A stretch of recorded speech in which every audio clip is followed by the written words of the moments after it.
Hola a todos, bienvenidos al curso de Cinética Química y Catálisis.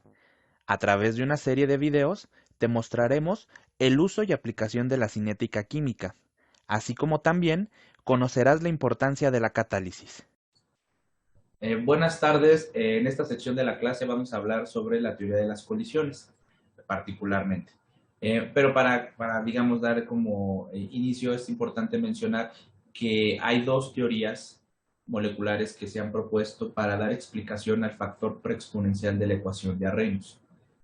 ¿Okay? Ese factor que hemos calculado para una reacción cuando la temperatura cambia, se ha tratado de entender qué significa y dos teorías fueron propuestas. La primera fue propuesta por Traust y la segunda por Eyring. Estas dos propuestas se basan en situaciones moleculares o de formación de una especie que se llama complejo activado y que permiten desde un punto de vista microscópico dar explicación a este factor preexponencial que, si ustedes se acuerdan, este factor preexponencial tiene las mismas unidades que la constante R, es decir, depende del orden de reacción, ¿no? Si es una reacción del orden 0, 1 o 2, las unidades del factor preexponencial también cambian. Pero lo que es también interesante y debe de notarse es que para una reacción el factor preexponencial tiene el mismo valor independientemente de la temperatura a la cual se esté llevando a cabo el experimento. Ustedes recuerdan en el método lineal que platicamos para la ecuación de Arrhenius, el factor preexponencial corresponde a la ordenada al origen de ese método lineal.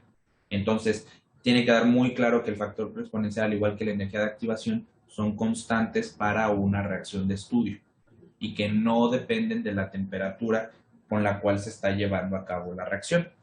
Quien sí depende de la temperatura es la constante de rapidez de reacción y, por tanto, la rapidez propia de la reacción.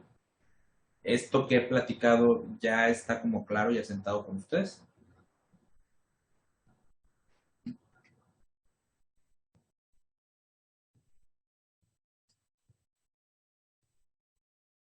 Sí, profe.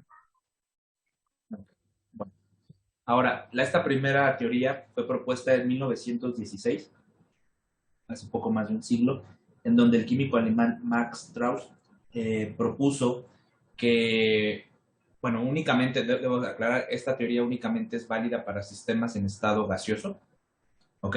Donde la primera característica que se propone o la primera condición que se debe de cumplir es que vamos a modelar a las moléculas en fase gaseosa como esferas, ¿ok? Como esferas rígidas, además, que se encuentran en un sistema y que cuando chocan o colisionan, de ahí viene la palabra de la teoría de las colisiones, cuando colisionan entre sí, puede ocurrir una reacción química. Y cuando ocurre esta reacción química, se pueden formar los productos esperados para una reacción. Entonces, de entrada, la teoría de colisiones no puede ser utilizada para sistemas líquidos. ¿Ok? Entonces, todo lo que ustedes dijeron en la práctica número 9 del efecto de la temperatura, donde ya les preguntaron que qué significaba el factor preexponencial, pues como muchos de ustedes pues tienen como un compendio de previos así de toda la vida, allá lo más común encontrar en ese momento de la vida en el tercer semestre es que ustedes digan que el factor preexponencial está asociado con el número de colisiones de los reactantes. Y eso es cierto. El problema es que únicamente esto aplica para las reacciones en estado gaseoso. Y el sistema que se analizó en la práctica número 9 es un sistema en estado líquido. ¿Ok? Y una reacción en solución no se puede aplicar para la teoría de las colisiones. Entonces, lo que les pido es que ustedes vayan a su previo de aquella práctica y noten cómo escribieron eso. Ustedes escribieron eso, se los puedo apostar el 90% de ustedes, incluso me atrevería a decir que un poco más, escribieron que el factor preexponencial de la ecuación de Arrhenius significa el número de colisiones que experimentan los reactantes antes de formar a los productos. Sí, sí es cierto, pero viene ahí una situación, solo para sistemas en estado gaseoso, por tanto no aplica para el sistema que ustedes estudian. ¿Ok? Esta teoría incluye un concepto que se le conoce como área de colisión. ¿Ok? Entonces, no solo basta con que las moléculas estén en el mismo sistema, es decir, que yo ponga A y que ponga B, y no solo basta que estén ahí. Lo segundo es que se tienen que encontrar. pero no solo encontrar como en algo aproximado, sino tienen que aproximarse al área de colisión. Esa área de colisión está establecida por una ecuación que está escrita aquí, que se le conoce como distancia promedio, en donde cada uno de estos, cada una de estas moléculas, o sea, aquí dependerá, ¿no? Si son moléculas de la misma naturaleza, pues tendrán el mismo tamaño. Si son moléculas de diferente naturaleza, pues tendrán diferentes tamaños. Y si tienen diferentes tamaños, como es el caso que tengo aquí, pues tendrán diferentes diámetros. ¿Ok? Y ya no hablemos de moléculas mucho más complejas, por ejemplo, como una molécula lineal, pues van a tener tamaños diferentes. Pero vamos a pensar en moléculas que pueden ser así como pensadas como esferas rígidas, por ejemplo, el nitrógeno, el hidrógeno, tal vez estas moléculas, pues sí las podemos pensar, las podemos visualizar como esferas, pero al butano está difícil, ¿no? Que lo podamos ver como una esfera, ¿no? Pero bueno, esta teoría lo que establece es que cuando los dos reactantes están en el sistema y se encuentran cerca del área de colisión, que corresponde a esta distancia que está aquí en punteados, y que básicamente se calcula con el diámetro AB, que lo que significa es el diámetro promedio entre la molécula A y B, que aquí están y que van a encontrarse, y que ese diámetro promedio se calcula como la relación del diámetro de la molécula A más el diámetro de la molécula B entre 2. Entonces, pues están de acuerdo que esta distancia pues va a depender, pues primero de la naturaleza individual que tengan cada una de las moléculas, y pues lo segundo, pues bueno, también si son de la misma naturaleza o si son de diferente naturaleza, pues va a cambiar este valor. ¿Qué quiero decir con esto? Se establecen dos posibles eventos. El primer evento: si las dos moléculas de interés, los dos reactantes, se encuentran en el sistema cerca del área de colisión, entonces se establece que hay una probabilidad que ocurra algo que se le denota como colisión efectiva. ¿Ok? Colisión efectiva quiere decir que se encontraron próximos, tan próximos como su área de colisión denota para el caso de estudio, y entonces la probabilidad que ocurra una colisión efectiva existe, ¿no? Que choquen entre sí. Eso es lo que quiere decir. Ahora, si se encontraron, pero no se encontraron tan cerca como su área de colisión marca, entonces se establece el segundo evento. No existe una colisión, o en algunos libros le dicen colisión, bueno, que no existe la posibilidad de que reaccionen, ¿no? O sea, dicho de otra manera. Entonces queda claro que no solo es que se encuentren así cercanamente, sino que se encuentren tan cercanamente como el área de colisión para su caso de estudio dictamina. Sí, profe. ¿Sí? Bueno, entonces, esta teoría en lo que se basa, bueno, aquí está lo que platiqué. Esta teoría se basa en calcular la frecuencia en la que van a colisionar. Como a ustedes les enseñaron en Física 1, ¿se acuerdan cuando calculaban la frecuencia? ¿Qué significa frecuencia? ¿Ustedes qué entienden como frecuencia? Como ¿El que tan a número de menudo veces? pasa. ¿Número qué? ¿Número de qué? ¿Qué estaban diciendo? Yo decía que el número de veces que ocurre algo en un determinado tiempo. Exactamente. ¿Ok? Entonces, es el número de eventos que ocurren en ese tiempo.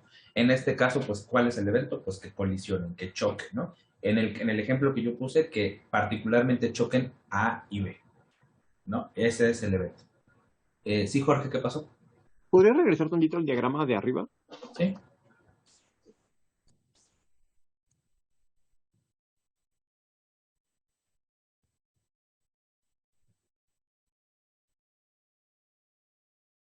¿Sí? Sí, profe, gracias. De nada. Bueno, entonces el número de eventos que ocurren por unidad de tiempo. Bueno, las unidades que va a tener, bueno, primero va a ser denotada como en este caso como Z de A, ahí indicando en su índice a qué molécula nos estamos estableciendo, o sea, cuántas veces choca en este caso las moléculas del reactante A. Sus unidades de frecuencia pues van a ser segundo a la -1, y la manera en la que se denota pues es un producto. Es pi por el diámetro promedio, que viene, este diámetro promedio viene de aquí. Bueno, distancia promedio, no debería decir diámetro, perdón. Distancia promedio elevado al cuadrado por velocidad, digamos, de promedio de la molécula. Bueno, acá abajo están lo que significan. Y NB es el número de moléculas que hay por unidad de volumen. ¿Okay? El primer producto pi por la distancia promedio al cuadrado, lo que está representando es el área de la colisión. ¿Ok? Entonces, en esa área que hemos establecido, ¿cuántas veces pues va a ocurrir este evento? Para que ocurra este evento, pues de entrada tiene que haber pues otra molécula, ¿no? Y en este caso, la molécula con la que va a chocar, ¿de quién es? El número de las moléculas que hay presentes, ¿no? Aquí está. O sea, porque no puede haber una colisión si no hay moléculas. ¿Sí estamos de acuerdo en eso? Entonces, partes del hecho que hay moléculas que pueden encontrarse y en este caso, bueno, están por unidad de volumen. Y aquí esta velocidad corresponde a la velocidad promedio de la molécula A. Porque pues estamos entendiendo que las moléculas en estado gaseoso no están fijas. No es que estén como estáticas en el sistema, sino que se están moviendo.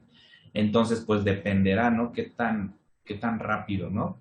Estén moviéndose, pues eso también dictaminará cuántas colisiones pueden tener. No sé si queda claro esto. NB, entonces, ¿es número de moléculas de B por unidad de volumen o número de moléculas totales? Número de moléculas, en este caso, de B. Ok, ¿y por qué es área de colisión y no volumen de colisión? Pues porque eso fue lo que establecimos acá, que fuera un área, ¿no? Bueno, y también si le pones acá volumen, no te darían las unidades, acá de segundos a la mano, de frecuencia. Y tendrías que poner acá la expresión del volumen para la esfera, ¿no? Entonces, bueno, así lo propuso Trost, que fuera el área. Ok, ok. Bueno, entonces, ¿cómo yo voy a entender esta ZA? Pues es el número de colisiones totales que va a experimentar la molécula A por unidad de tiempo. Pero pues es que por eso viene que aquí es NB, porque ¿con quién va a chocar A? Con B. Con B. Entonces, pues Z de A, ¿no? Ahora, puede ocurrir, aquí la cosa es, nosotros a las moléculas no les podemos decir con quién va a chocar, ¿no? Entonces, pues pueden chocar con moléculas de la misma naturaleza y con moléculas con B. Yo lo que quiero es que choquen con B. Y vamos a suponer que fuera una reacción en donde A con A que choquen no da ningún producto, pero podría ser otras reacciones donde sí. En este caso, nosotros no queremos la de A con A. Sin embargo, es posible que esta molécula choque con una semejante, aunque no forme un producto en específico. ¿Ok? Entonces, el siguiente paso es establecer cómo yo voy a escribir cuando choque con moléculas iguales que no me va a dar el producto que yo quiero y cómo van a hacer cuando sí choque con la molécula de interés, en este caso B. Entonces, para distinguir choques entre moléculas similares y choques entre moléculas de diferente naturaleza, que en este caso es A y B, pues entonces voy a escribir ahora Z de cuando ocurre con la misma molécula y cuando ocurre con la otra molécula de interés, ZAB. ¿Ok? Entonces, básicamente es la misma expresión de acá arriba. Fíjense cómo aquí dice Z de A es pi, fíjense cómo ambas tienen esto, pi por la distancia total promedio, perdón, no es la distancia total, la distancia promedio al cuadrado, y aquí viene ahora, pues sí, la velocidad de la molécula, pero ahora la velocidad molécula promedio de ambas, ahí, pero ahorita más abajo platico, y ahora acá, ¿cuántas moléculas pues va a haber? Pues dos, ¿no? Ahora en este caso van a ser dos de A. Y para B, pues es exactamente lo mismo, pi por el diámetro promedio de las moléculas A y B, por la velocidad que tengan, por el número de moléculas que tenga de A y B. ¿Ok? Perdón, acá tal vez me equivoqué, acá tal vez debe ser NDA. Aquí pónganle NDA. Aquí yo me equivoqué, me parece. Perdón, no, es que ahorita ya que estoy viendo lo de abajo, aquí debería ser NDA. Bueno, lo voy a cambiar allá en el texto. Es el número de moléculas que hay de A. Sí, toma sentido. Pero ya acá lo estoy pensando acá abajo, sí. Entonces, es exactamente la misma expresión. Es el área de colisión en ambos casos por la velocidad promedio que tienen las moléculas. Bueno, en este caso, fíjense cómo no digo rapidez, acá sí digo velocidad. Bueno, velocidad promedio y el número de moléculas que participan. Acá están. ¿Cuántas moléculas hay de A? Pues 2. Pues le elevo al cuadrado. ¿Cuántas moléculas hay acá? Pues una de A y una de B. ¿Ok? ¿Cuál es la diferencia entre las dos? Fíjense que a esta tiene un medio. ¿Por qué creen que aquí tiene un medio? Porque si no lo estaríamos tomando dos veces. Exactamente, estaríamos considerando pues que tanto, o que le ocurre el evento donde chocan dos moléculas de A, si lo vemos desde la primera molécula, pues una vez, y si lo vemos desde el punto de vista de la segunda molécula, pues dos veces, pero realmente solo colisionaron una vez estas dos moléculas. Es por eso que en la frecuencia de colisión entre moléculas de la misma naturaleza se tiene que agregar un medio, porque si no estaríamos contando al doble el número de colisiones. ¿Estamos de acuerdo?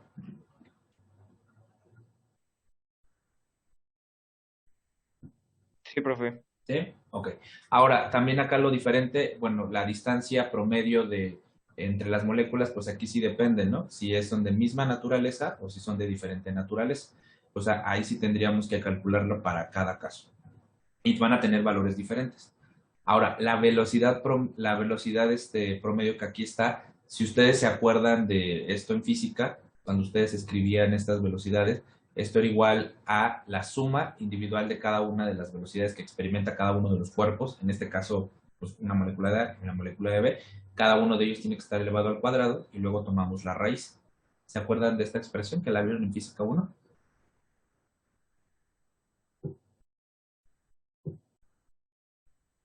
¿O no la vieron?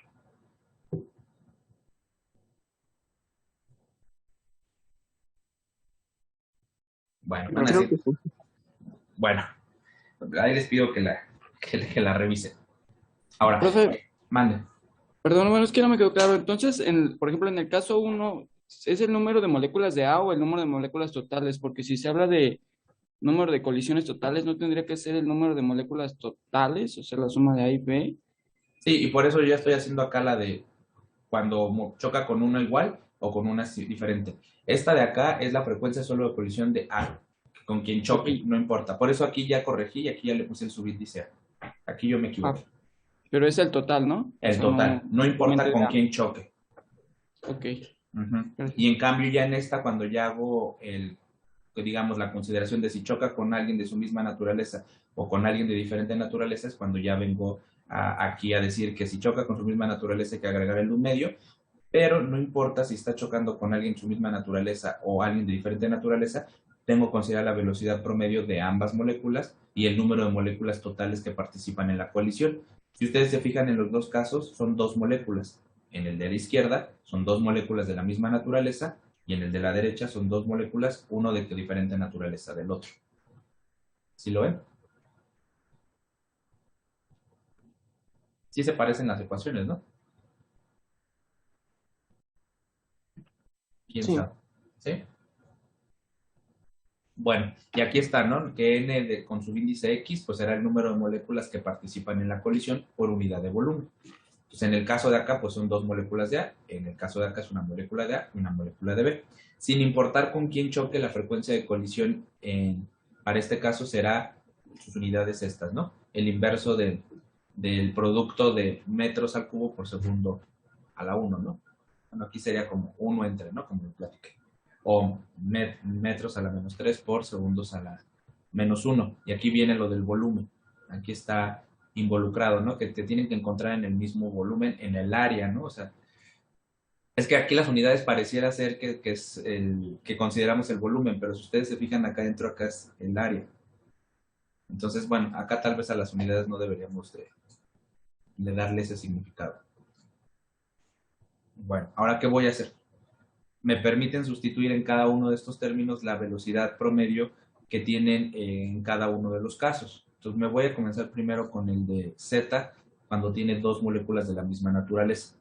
Entonces voy a escribir un medio de pi por la distancia promedio de las dos moléculas de A elevado al cuadrado. Aquí está igualitito. ¿Ok? Ahora me voy a brincar el de velocidad. Lo último que está es el número de moléculas que participan. Dos moléculas de A. Ahí está. No escribí nada diferente que lo que está acá arriba. Ahora, ¿qué voy a escribir? En vez de escribir esta voy a escribir la expresión que le corresponde, utilizando esta expresión. Aquí dice que la velocidad que tiene XY promedio, pues va a ser la raíz de la velocidad individual de cada uno de ellos elevado al cuadrado, la suma de estos, ¿no? Pues en este caso, ¿qué sería? Sería la velocidad individual de una molécula de A elevado al cuadrado más la de la otra molécula, pero en este caso las dos moléculas son A. Entonces va a ser el mismo término elevado al cuadrado. ¿Están de acuerdo en esto que está escrito aquí, que es esta expresión?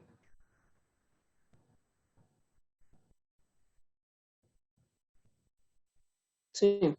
¿Sí? Y este término es este que está aquí. ¿Okay? ¿Cuánto les va a dar esto? Pues me va a quedar dos veces la velocidad de A elevado al cuadrado. O sea, aquí me va a quedar raíz de 2, que la voy a tomar fuera, y entonces me va a quedar raíz de 2 sobre 2 por pi, por la distancia promedio de las dos moléculas de A elevado al cuadrado, y aquí que me va a quedar la raíz de la velocidad promedio de A elevado al cuadrado. La raíz con el cuadrado, simplemente me queda aquí la velocidad promedio de esta molécula multiplicado por Na, o sea, el número de moléculas de A al cuadrado. ¿Estamos de acuerdo en esta expresión?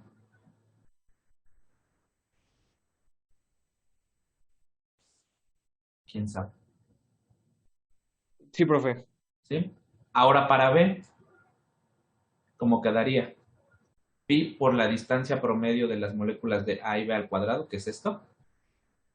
Del lado último de la expresión me quedaría Na por Nb, que es esto que está acá. Y en el medio, pues ahora voy a poner la expresión para la velocidad. En este caso, pues son moléculas diferentes. Me va a quedar la raíz por la velocidad promedio de A elevado al cuadrado más la velocidad promedio de B elevado al cuadrado. En este caso no puedo hacer una simplificación. Así queda. ¿Sí lo ven? Sí, profe. Ok.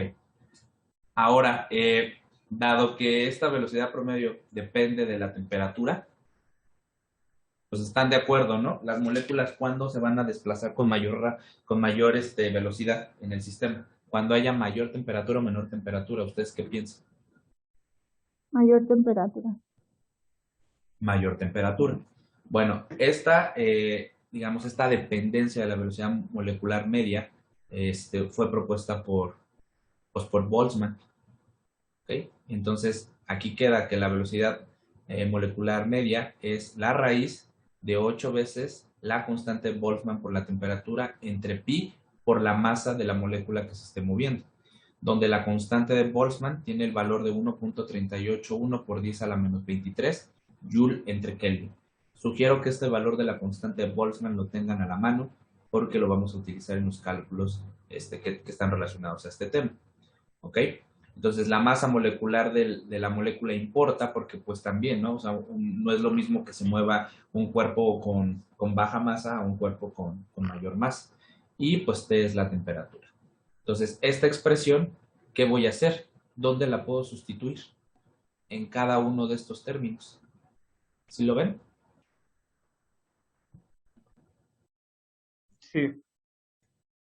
Ok, ¿esta expresión la habían visto alguna vez? Se me hace que en física sí la vieron. ¿Alguien la vio? ¿En la prepa? No sé, en la facultad. No, yo nunca la he visto. ¿No? Bueno, La la pueden estructura de buscar. la materia, ¿no? Puede ser. En estructura es cierto. Sí es cierto, en estructura también la ocuparon. Tienes razón.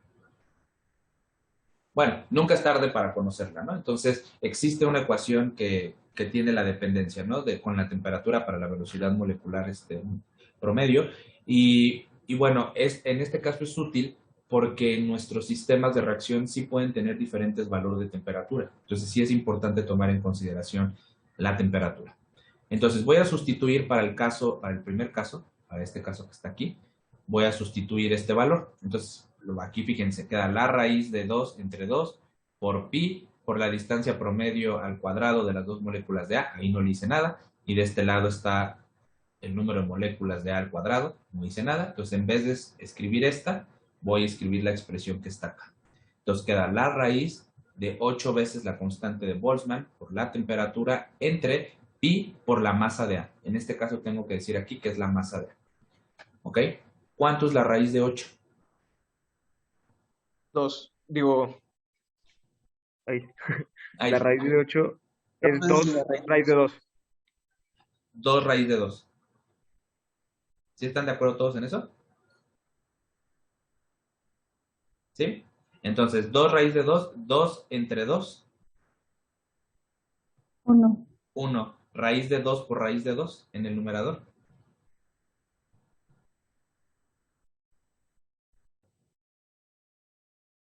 2. Pues 2, ¿no? Sería la raíz de 2 al cuadrado. Entonces, por lo tanto, aquí queda 2. La distancia de la distancia promedio de las dos moléculas de al cuadrado. Y luego este pi lo voy a meter en la raíz. ¿Por qué lo quiero meter en la raíz? Porque la propia ecuación tiene un pi. ¿Cómo meto este pi a la raíz? ¿Qué es lo que pasó en el caso anterior que vimos para la ecuación de la energía de activación? ¿Cómo lo meto? ¿La raíz de pi cuadrada? La raíz de pi cuadrada, entonces quedaría raíz de pi cuadrada entre pi.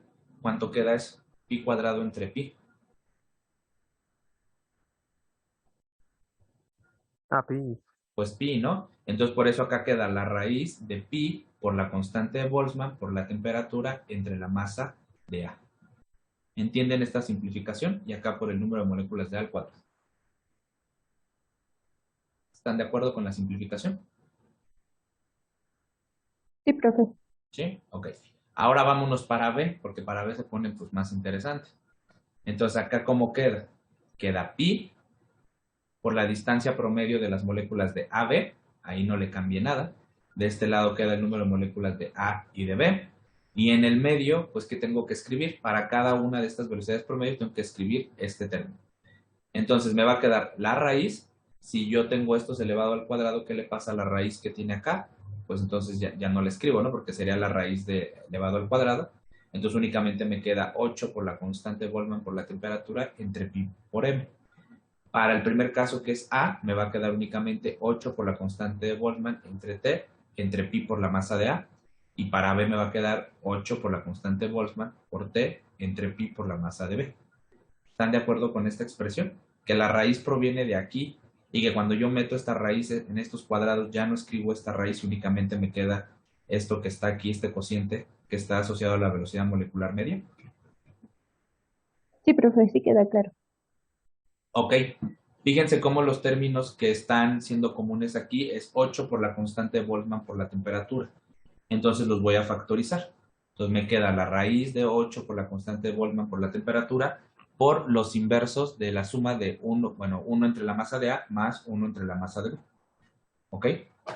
Entonces, esta expresión que está aquí para Z de B, de Z de AB, perdón, es diferente a la que tengo cuando chocan dos moléculas de la misma naturaleza. Entonces, la que está aquí arriba es cuando chocan dos moléculas de la misma naturaleza y la de acá abajo es cuando chocan moléculas de diferente naturaleza. ¿Ok? ¿Hasta ahí vamos bien? Profe, en esa también pi lo factorizó, ¿verdad? Sí, sí, me faltó decir esto, que el pi lo metí también. Entonces, ¿cómo meterían pi aquí? Bueno, factorizan este pi que está en los dos términos, quedaría dividiendo un pi, y este pi lo meto en la raíz, quedaría pi cuadrado entre pi, y de nueva cuenta queda 8 veces pi. Ok, ya. ¿Sí Gracias. lo ve? Sí, sí, sí, ya. ¿Sí? Gracias. Ok, vale. Bueno, entonces aquí dice, si la única forma que existe para cuando reaccionan A y B, pues el que debo de analizar, pues debería ser Z a B, ¿no? Porque este es el que dice la frecuencia de colisión del caso que sí me va a dar el producto deseado.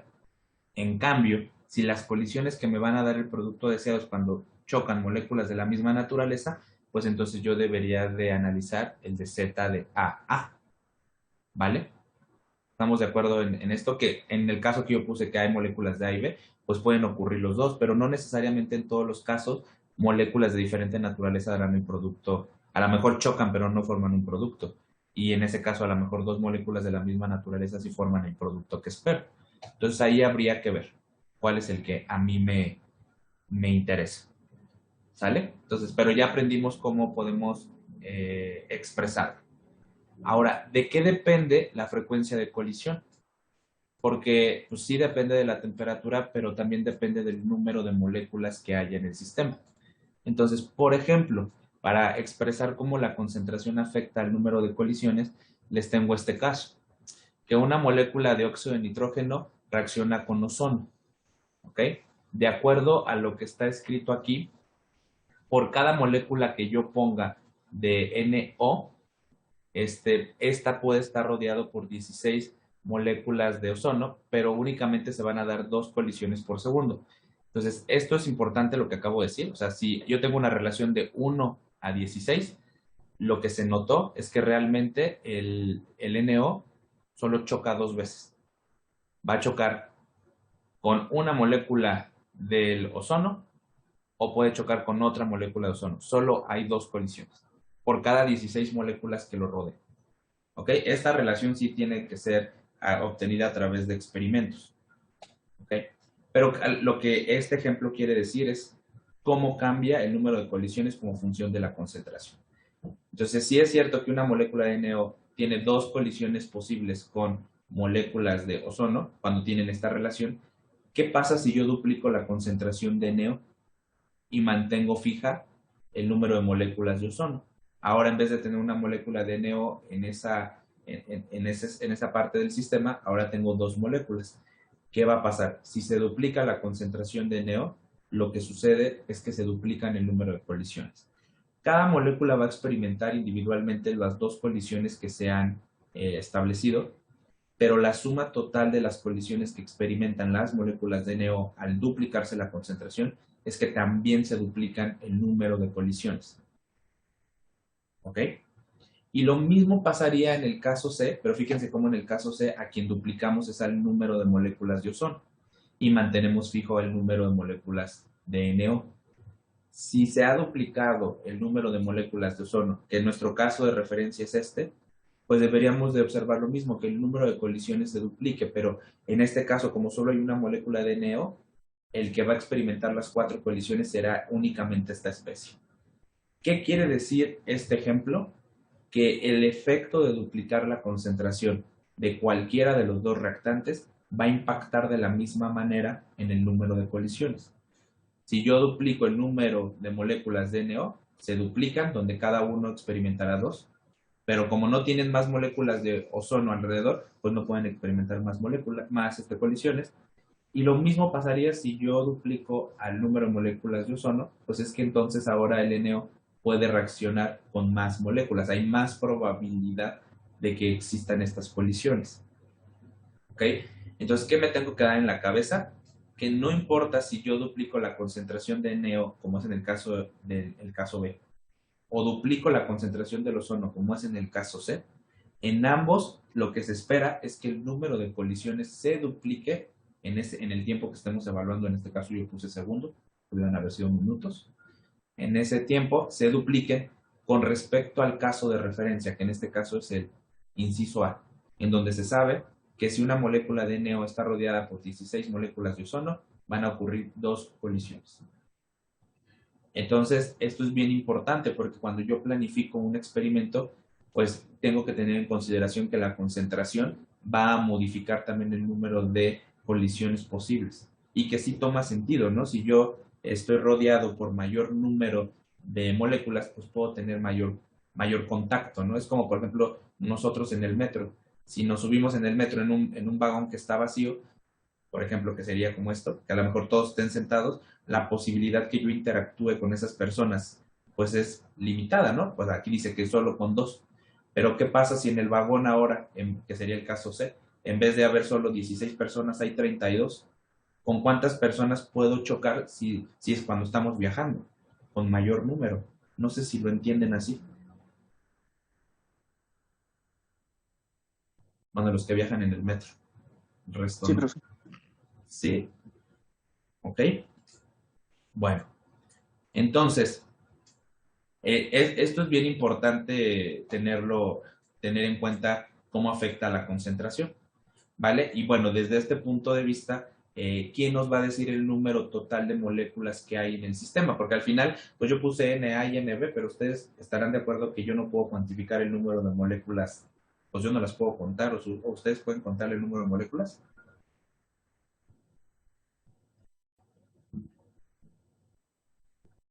¿Sí pueden contarlas? No, es muy difícil. No. No, imposible. Está difícil, ¿no? Bueno, entonces el Avogadro fue quien nos propuso cómo podemos cuantificar el número de moléculas que están presentes.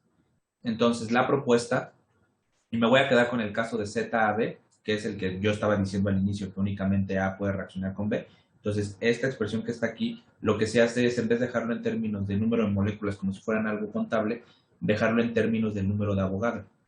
¿Ok? Entonces, lo que se propone es que este término se normalice y se divida entre, este producto, Na por Nb, entre el número de Avogadro, de tal suerte que aquí me queden incluidas todas las moléculas que pueden estar posibles, porque al final no es que haya solo una o dos, puede haber en una mol, en una mol hay 6.023 por 10 a la 23 moléculas.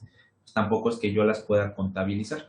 Entonces, es preferible que esta frecuencia de colisión quede como función del número de Avogadro, ¿vale? Por eso se propone esta normalización de la frecuencia de colisión. Y al hacer esta normalización, las unidades que quedan, fíjense, es litro sobre mol por segundo. ¿A quién les recuerdan estas unidades? A la rapidez de reacción. Casi. Bueno, a la CAP, más bien, ¿no? A De la primer K orden. de primer orden. Ajá. ¿De primer orden será? ¿Cuáles son las unidades para una constante del primer orden? No, de segundo orden, ¿no? Del segundo orden. ¿Y cuántas moléculas están aquí chocando?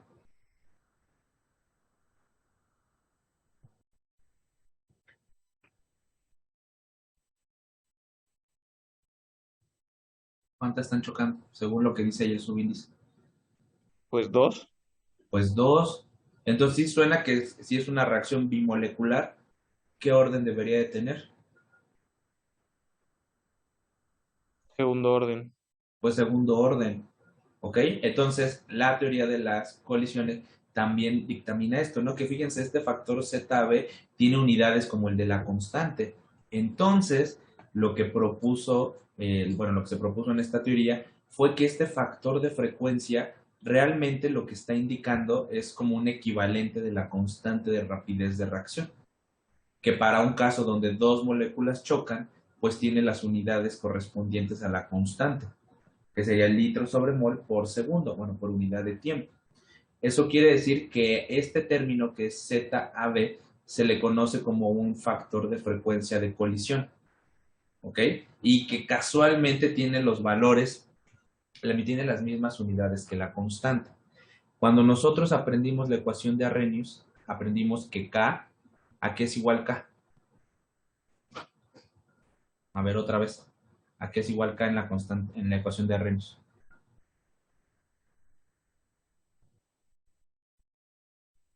Bueno, A por la exponencial de menos la energía de activación entre RT.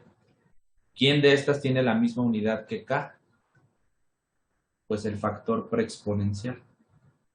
Acordamos que el factor preexponencial tiene las mismas unidades que K. Entonces lo que él se dio cuenta fue, espera, si este factor de, esta frecuencia de colisión tiene las mismas unidades que la constante, pues este puede ser el término que esté asociado al factor preexponencial de la ecuación de Arrhenius. Es por eso que se propuso que K fuera igual a un factor de frecuencia multiplicado por un factor energético. Así como está escrito, realmente fue lo que propuso Arrhenius. Arrhenius lo que está diciendo que hay un factor energético multiplicado por una constante A. Esta constante A es lo que le dio significado la teoría de la teoría de las colisiones.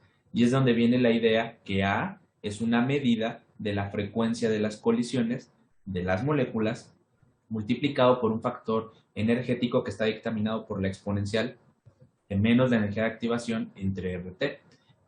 De cierta manera, lo que nos está diciendo esta teoría de las colisiones es que el factor preexponencial que propuso Arrhenius puede ser explicado o puede ser platicado físicamente como una frecuencia de colisión entre las moléculas que participan en una reacción, siempre y cuando estas moléculas sean en estado gaseoso y además sean establecidas como esferas rígidas que chocan en una área de colisión y que en el caso que yo estoy diciendo de AB únicamente existe la posibilidad de reacción cuando se encuentran A y B, no cuando se encuentran A y A, ni cuando se encuentran B y B.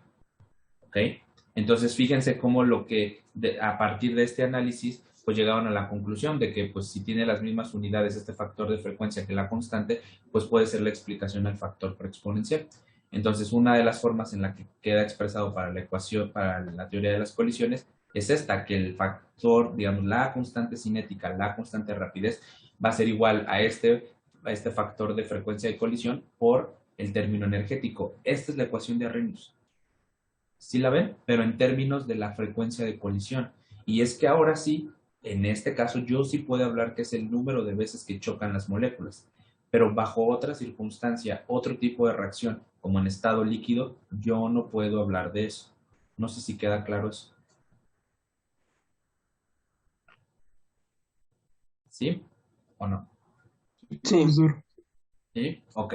Bueno, ahora, lo que también se notó es que, pues, no necesariamente las moléculas que chocan de manera directa forman un producto deseado, o el C, como le quieran llamar, A más B que da C, no necesariamente que choquen es el único requisito para que se forme el producto, como Arrhenius lo propuso, pues aquí ya dice, pues deben de chocar, deben de encontrarse, pero no solo deben de encontrarse, sino deben de chocar con una energía mínima para que ocurra la reacción.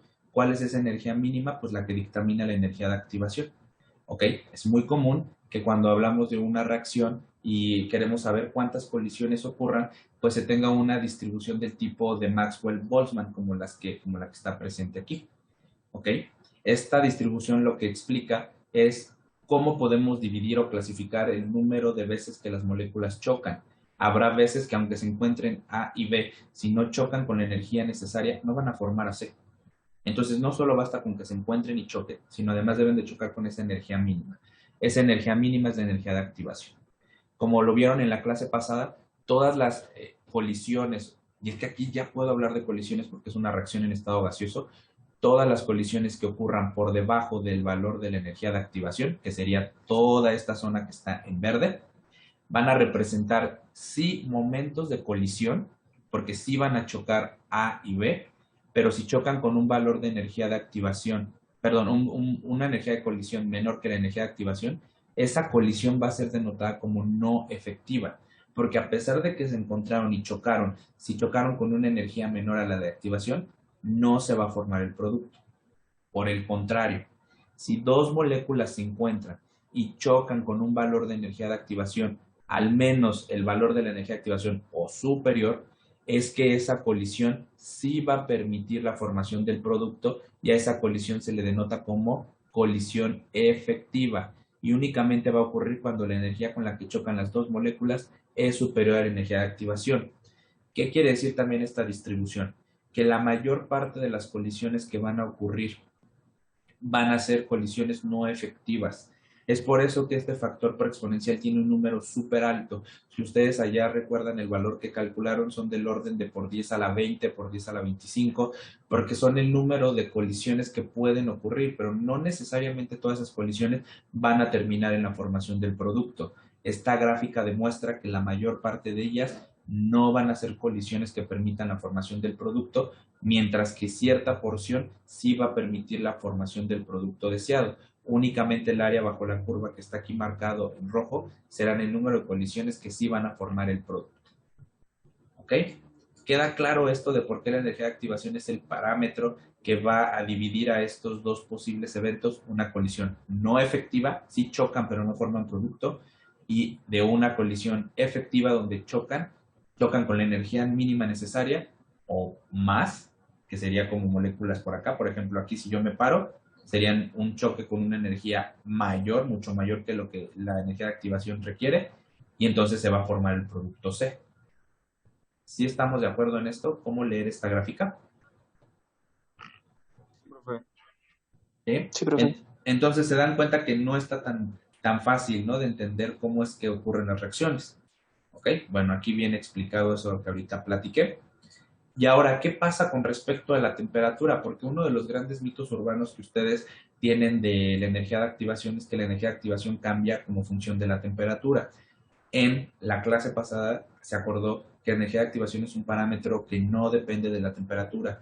Incluso se sacó de la integral que se hizo para obtener la ecuación final, pero es importante mostrarles aquí qué es realmente lo que está ocurriendo. Cuando nosotros cambiamos la temperatura, la barrera energética mínima necesaria para que ocurra la reacción no cambia. ¿Ok? En esta gráfica que tenemos aquí, lo que nos está diciendo es el número de moléculas que se van a encontrar, que van a reaccionar con respecto de la energía cinética que tienen las moléculas. Cuando yo tengo una temperatura baja, lo que se tiene es la distribución que está en azul. ¿Ok? Fíjense cómo esta distribución que está en azul tiene un punto aquí de una línea. Esta línea que marca, si recordamos la gráfica anterior. Esta línea, ¿qué fue lo que delimitó? La energía de activación. La energía de activación. Entonces, este Profe, es el... Mándenme. ¿podría mostrar rápido la otra gráfica? Sí, claro. Este es el valor de la energía de activación.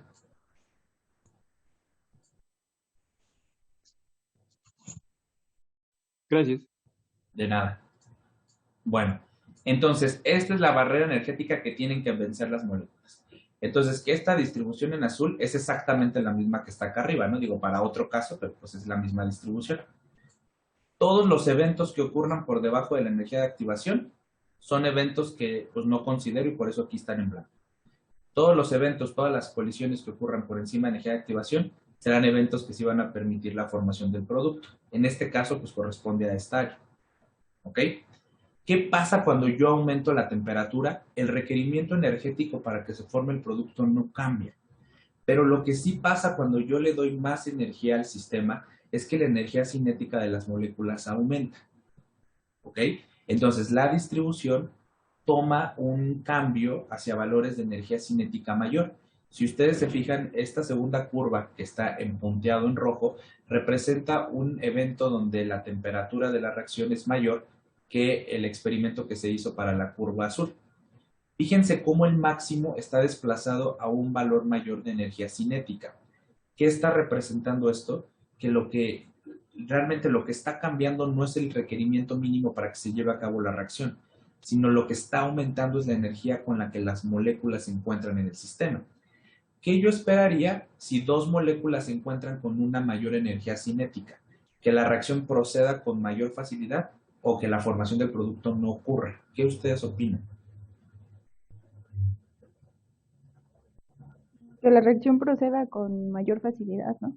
Con mayor facilidad, porque cuando las moléculas se encuentren van a tener una energía cinética mayor al caso cuando la temperatura era baja y por lo tanto cuando se encuentren existe una probabilidad más alta que el producto se forme.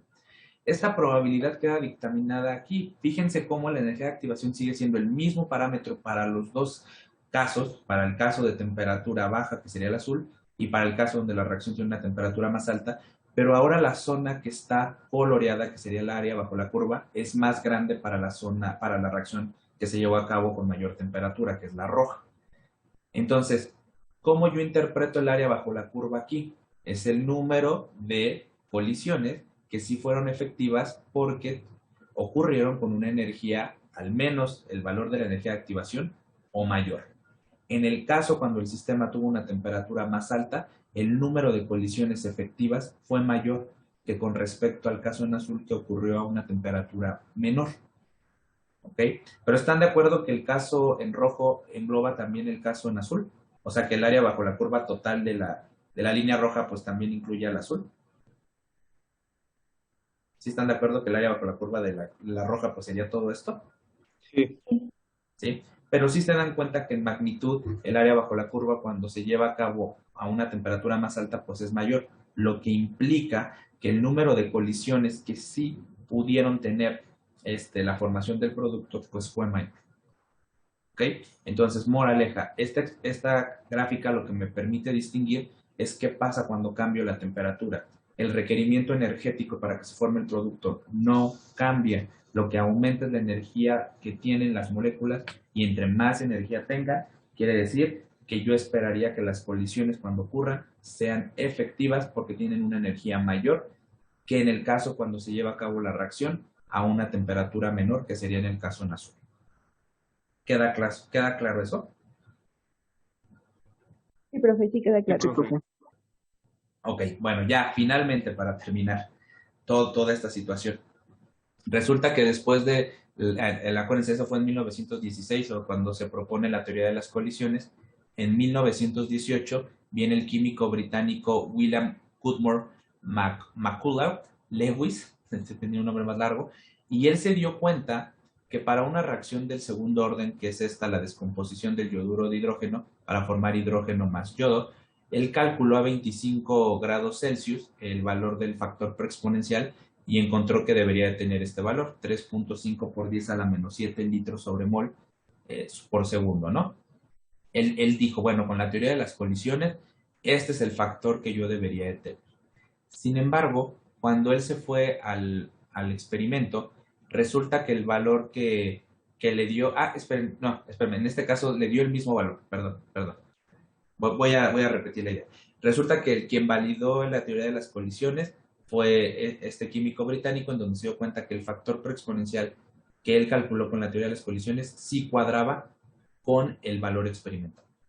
Sin embargo, hay otras reacciones en donde el factor preexponencial, que en este caso, aquí de acuerdo a la teoría de las colisiones, sería el parámetro ZAB, que es el de frecuencia de colisión, no coincide con lo experimental. Cuando se dieron cuenta de eso, pues alguien dijo, no, tiene que haber otro parámetro que también importe, ¿ok? Entonces, a la expresión que habíamos tenido anterior, donde es K por el factor de frecuencia, que este indica que se encuentren y choquen, luego la exponencial que indica que choquen con la energía mínima necesaria, a alguien se le ocurrió, vamos a multiplicar esto por un factor que llamaron P, y que ese factor P tiene que ver con la orientación con la que ocurre la reacción. Para eso, pues viene este ejemplo. Para la reacción entre eteno y el cloruro de hidrógeno, que es la que está escrita aquí, eteno más cloruro de hidrógeno, se forma este compuesto clorado.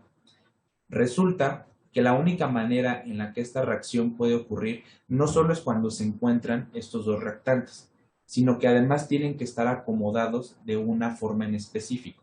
Es decir, la forma en la que chocan es importante. ¿Okay? Las posibilidades que hay para que estas moléculas choquen están aquí, las 4 posibilidades. Hay una posibilidad, esta molécula que está aquí, si fijan, este es el cloro, el verde, y el hidrógeno es el que está en chiquito en blanco, y esta molécula que está acá es el eteno. La única manera en la que puede ocurrir esta reacción es que el hidrógeno impacte y choque en la doble ligadura que tiene el eteno, desestabilice la doble ligadura en el enlace pi que tiene, y cuando esta forma, esta posición de colisión ocurre, es cuando se lleva a cabo la reacción y se forma el producto clorado. ¿Qué otras posibilidades tenemos? Bueno, que el átomo de cloro choque con la doble ligadura. Cuando esto ocurre, a pesar de que tengan la energía más alta que la energía de activación, es que la reacción no va a ocurrir. Quien tiene que chocar y deslocalizar a la doble ligadura es el hidrógeno, no el cloro. Si este posicionamiento de colisión ocurre, la reacción no se lleva a cabo, y por eso estos casos que ahorita voy a decir están clasificados como colisiones no efectivas. Ahora, también, ¿qué puede pasar? Que el átomo de cloro impacte de manera lateral a la molécula de eteno. Si esto ocurre, tampoco se deslocaliza el doble enlace y por tanto no se forma el producto clorado. La tercera opción sería que un hidrógeno choque contra en el lateral de alguno de los hidrógenos que están localizados en el eteno, y si esto ocurre, tampoco se lleva a cabo la deslocalización de este enlace doble y por lo tanto tampoco se forma el producto clorado. ¿Qué quiero decir con esto? Que a pesar de que las moléculas se encuentren, es decir, que cumplan con este factor, este requisito de la frecuencia de colisión, que tengan la energía mínima necesaria, que ya lo vimos con la energía de activación, si no están posicionados, colocados en la forma en la que permitan la formación del producto, es que no se va a llevar a cabo la reacción. ¿Ok? Este producto de 3 elementos lo que está diciendo es qué eventos tienen que ocurrir para que se forme el producto. Tiene que decir que primero se encuentren las moléculas en el área de colisión. Segundo, que choquen con la energía mínima necesaria, que es la energía de activación. Y tercero, que se encuentren localizados en la forma correcta para que se puedan romper o formar los enlaces correspondientes. Esta P que está aquí es una cantidad que es adimensional, es una fracción, De hecho, esta debe estar por acá. Dice, se considera a P como la fracción, aquí dice, considera la fracción de colisiones que no se llevan a cabo por un efecto de impedimento estérico de las moléculas. ¿Ok? Entonces, esta es una fracción, no tiene unidades. Pero, ¿qué quiere decir? Por ejemplo, ¿cuánto valdría P para el evento que yo he dicho acá? ¿Cuántas de estas colisiones realmente permiten la formación del producto? ¿Un cuarto? Un cuarto. Para el evento que yo he dicho aquí, esta P valdría 0.25. Entonces, este factor de impedimento estérico en muchos casos debe de ser considerado. ¿Cuándo lo voy a considerar? Cuando el valor que yo calcule del factor preexponencial teóricamente no sea compatible con el valor experimental que yo calculo para ese factor preexponencial. Entonces me voy a esta ecuación. Y entonces determino este valor relacionado con la forma en la que las moléculas están acomodadas y chocan y pues saber, ¿no?, qué fracción de todas las colisiones realmente se van a llevar a cabo por efecto de que estén acomodadas las moléculas en la forma correcta. Entonces, si se dan cuenta, la manera en la que nosotros podemos establecer que una colisión es efectiva tiene 3 efectos importantes.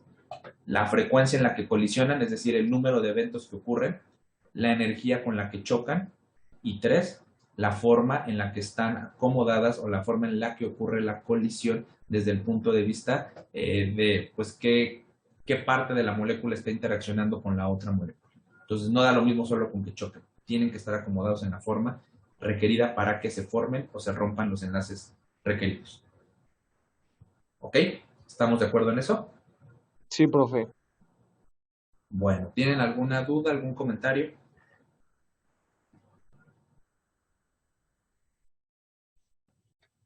¿No? No, profe. No, creo que no. Bueno, la próxima clase vamos a ver la otra teoría, que es la teoría del complejo activado. Les voy a mandar el documento para que lean con anticipación un poco de qué va esta teoría. La primera hora de la clase la vamos a dedicar a la teoría del complejo activado y luego nos vamos a ir al quiz correspondiente del cuarto bloque del parcial, que va a incluir pues los temas de la ecuación de Arrhenius, la combinación de los mecanismos de cadena con ecuación de Arrhenius, teoría moleculares, que son 2, la de teoría de las colisiones, y la segunda que veríamos, la teoría del complejo activado. ¿Les parece bien? Sí, profe.